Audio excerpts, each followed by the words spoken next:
Paulo, tudo bem? Hoje é dia da gente falar sobre desigualdade e pobreza. Eu, inclusive, já tive a oportunidade de dar aula sobre isso, os indicadores lá, como é que se mede isso, curva de Lorenz, índice de Gini, o countdown de pobreza lá, né? E você aí tem produzido, né, e a identificação aí que foi realizada é que a complexidade econômica, a maior complexidade econômica, leva à redução da desigualdade, né? Porque sociedades mais ricas são menos desiguais. Né? São Paulo, o estado de São Paulo, a desigualdade é menor do que o estado do Piauí, porque São Paulo é um lugar mais rico do que o Piauí, do ponto de vista econômico, né? Isso foi uma grande novidade para mim até, Alberto. Bom, antes de mais nada, é um prazer conversar com você, ainda mais sobre esse tema, que é um tema doloroso para a gente aqui no Brasil, mas ao mesmo tempo a gente tem boas notícias que a ciência econômica, os economistas e os pesquisadores em geral estão conseguindo avançar muito para entender de maneira mais detalhada esse tema da desigualdade, né? Para mim foi uma surpresa descobrir isso quando eu comecei a estudar esses assuntos de complexidade econômica, de sofisticação produtiva. Eu não imaginava, mas é exatamente isso que você falou, as economias ou as regiões, países ou cidades que são mais sofisticadas, mais ricas, no sentido de ter uma estrutura produtiva mais sofisticada, né, são também as mais igualitárias, as menos desiguais, né? Esse exemplo que você deu é maravilhoso, do Piauí e de São Paulo, né? Piauí é uma das economias, um dos estados mais pobres do Brasil e talvez o de menor complexidade e de sofisticação produtiva, né? Enquanto que São Paulo é disparado o estado mais rico e de maior complexidade e sofisticação. Até para te dar um número de PIB, o PIB de São Paulo, do estado, é de 2,5 trilhões de reais.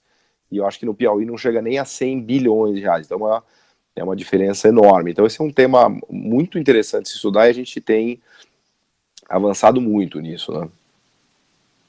O Paulo, no meu livro, O Voto do Brasileiro, né, quer dizer, a parte central do livro são os mapas eleitorais, mas existem mapas com indicadores. Um desses mapas é o Gini, e por município no Brasil. Então fica evidente que São Paulo, a desigualdade é menor. Se a gente pegar ali sul e sudeste, de um modo geral, mas sudeste São Paulo, não Rio e Minas. E aí você vê a maior desigualdade na região nordeste, na região norte, né?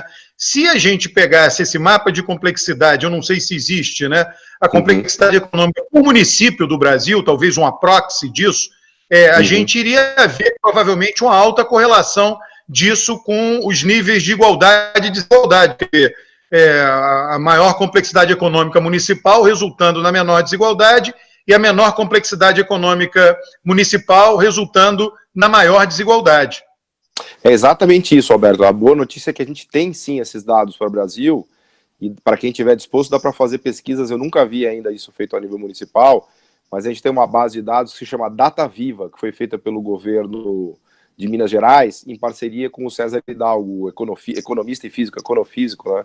Meu amigo lá do MIT. Eles fizeram um mapeamento para os 5.500 municípios brasileiros em termos de complexidade, sofisticação produtiva, estrutura produtiva de cada município, e batendo o olho, assim, nunca vi um estudo tão detalhado fazendo essa relação entre diretamente, né? Mas batendo o olho, eu te digo que os municípios mais complexos do Brasil, São Paulo, por incrível que pareça, Vinhedo, Piracicaba, Campinas, Sorocaba, né, são também os municípios com menor desigualdade. Isso tem a ver com a questão da classe produtiva que se cria ali, da estrutura produtiva, né? Na verdade, a classe média, de fato, que a gente fala, ela aparece nessas estruturas produtivas mais sofisticadas, né? Que são produtos que demandam engenheiros, demandam trabalhadores com maior habilidade, maior capital humano para produzir esses bens e serviços mais sofisticados, né? Então, isso é uma grande novidade da literatura que surgiu, né? Recente, foi publicado esse primeiro trabalho do meu amigo Dominic Hartmann, foi publicado na World Development agora, recentemente, em 2016, eu acho. Nós poderíamos pegar essa base de dados municipal, eu já organizei os municípios, indicadores também, né? O indicador lá de renda per capita, lá, a proporção da população que ganha até X salários mínimos, eu tenho tudo isso pronto, e a gente cruzar isso com dado de complexidade por município. Com certeza, dá para a gente fazer sim, Alberto. A única questão é que tem alguns municípios que são muito ricos por conta de recursos naturais, né? Então, sei lá, me lembro agora de Parauapebas, lá no Pará, que é um município riquíssimo porque tem a Vale lá fazendo extrativismo mineral de minério de ferro. E isso não tem nada a ver com a complexidade nem com a sofisticação produtiva daquele município que é muito rico, mas ao mesmo tempo ele é muito desigual, né? E por isso que é legal esses indicadores novos, porque eles mostram que a riqueza muito focada em extrativismo mineral, em extrativismo de minérios em geral, e a própria agricultura também, por incrível que pareça, os países que são muito focados só em agricultura e mineração são também os mais desiguais, né? Esses autores fizeram uma varredura incrível de um banco de dados de comércio mundial, em que eles mostram que o Gini, eles calcularam esse Gini que você está falando, que é o indicador que a gente usa para calcular a desigualdade, né? É o principal deles. Eles calcularam o Gini dos países que são os principais vendedores ou players no mercado mundial de cada produto. Olha que loucura, Alberto. Eles pegaram 850 produtos do mercado mundial, viram cada país que vende aquele produto, qual era o Gini médio de cada um daqueles países e calcularam o Gini associado ao produto. Olha que incrível. O Paulo, e isso daí, quer dizer, quando a gente pensa a manufatura e a complexidade, o que acontece? Vamos imaginar a dinâmica que está por detrás disso, que está sustentada aí na literatura, né? Você precisa de um contingente maior de mão de obra, mais qualificada, aquilo Exato. ali gera mais riqueza, aquele município ou estado arrecada mais, investe em educação e melhora o nível educacional de todo mundo. Tem a literatura antiga do Ricardo Paes de Barros, o maior especialista brasileiro em desigualdade, mostrando a alocação do mercado de trabalho no que diz respeito à mão de obra, né? Então você tinha muita gente no Brasil pouco qualificada e, portanto, com qualquer salário que você pague a pessoa, essa pessoa trabalharia. E pouca gente muito qualificada. Então, pela própria oferta e procura, você vai pagar salários muito altos para os poucos qualificados e muito baixos para os muitos desqualificados. Quando você tem essa complexidade econômica, né, a qual você se refere, inclusive é tema de um livro seu, você é obrigado a melhorar o nível educacional de um contingente maior de pessoas. E aquilo se multiplica, se alastra pela sociedade.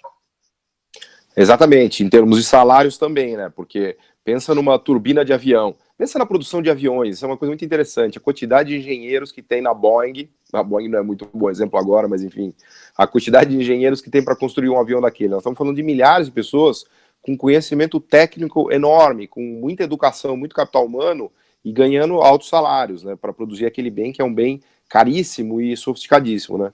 Mas o legal dessa história, Alberto, é que até 2015, 2016, eu nunca tinha visto essa perspectiva de que a estrutura produtiva condiciona de maneira tão forte, tão clara a desigualdade. Porque a gente não tinha Big Data ainda, não tinha essas redes complexas que mostravam isso com clareza. Isso recoloca a discussão de transferência de renda, de tributação, que é uma discussão muito importante, mas ela precisa ser, vamos dizer assim, conciliada com essa discussão agora do tipo de estrutura produtiva. Por exemplo, no Brasil, a gente melhorou muito a distribuição de renda, mas a gente não transformou a estrutura produtiva. Então, isso não foi sustentável, para dar um exemplo, né?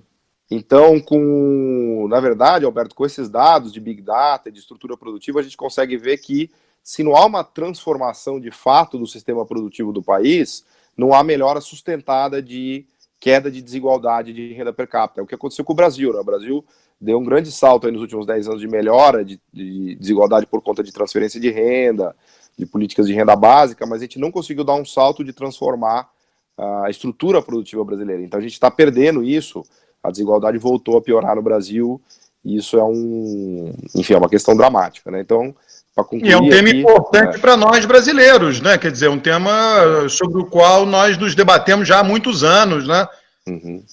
A gente vê a nossa sociedade assim como uma das mais desiguais, se não a mais desigual do mundo, né? Exatamente. Então é isso, para a gente não ficar com o vídeo longo demais, a ideia é chamar a atenção para essa perspectiva da estrutura produtiva, né?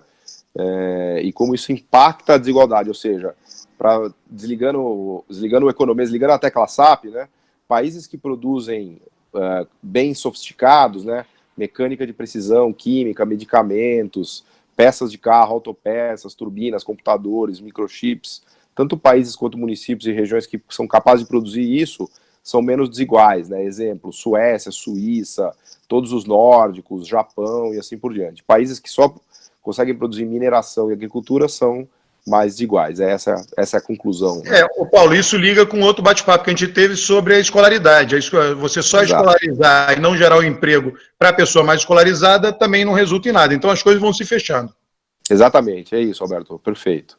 Falou, Paulo. Um forte abraço para ti, hein? Obrigadão. Um abraço, Alberto. Valeu.